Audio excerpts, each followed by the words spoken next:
বাংলাদেশের টেকসই নদী ব্যবস্থাপনা শীর্ষক প্রকল্পের উপর তিস্তা অববাহিকায় বন্যা ও নদী ভাঙন রোধ সহ আবাদি জমি রক্ষা এবং সমন্বিত নদী ব্যবস্থাপনায় মতবিনিময় সভা। রোববার দুপুরে গাইবান্ধা জেলা প্রশাসক হলরুমে হয় এ সভা। চীনের পাওয়ার চায়না কোম্পানি এবং পানি উন্নয়ন বোর্ডের সদস্য সহ উপস্থিত ছিলেন নদী পাড়ের বাসিন্দারা। পাওয়ার চায়না কোম্পানি তাদের সমীক্ষায় তুলে ধরেন প্রকল্পটি বাস্তবায়িত হলে বন্যা ও নদী ভাঙন রোধ সহ জীববৈচিত্র্য, আবাদি জমি রক্ষা, শাখা নদী উদ্ধার, পানি সংরক্ষণ, সড়ক ও স্যাটেলাইট টাউন গড়ে উঠবে। এখন যে বাঁধটি আছে তার থেকে সেকশনটা আরো অনেক শক্তিশালী হবে এবং উচ্চতাও বাড়বে।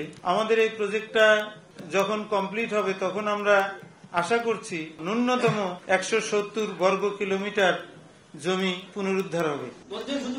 পরে অংশীজনরা তাদের মতামত তুলে ধরেন। একই সঙ্গে একাধিক বাঁধ দিয়ে ভারত কিভাবে তিস্তাকে গলা টিপে মারছে তারও তীব্র সমালোচনা করেন।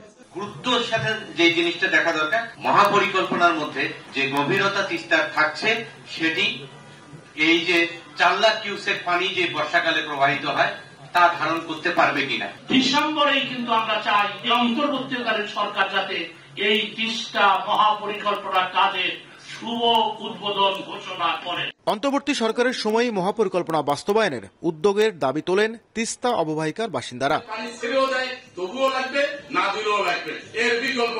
নাজমুল ইসলাম নিশাত, সময় সংবাদ, গাইবান্ধা।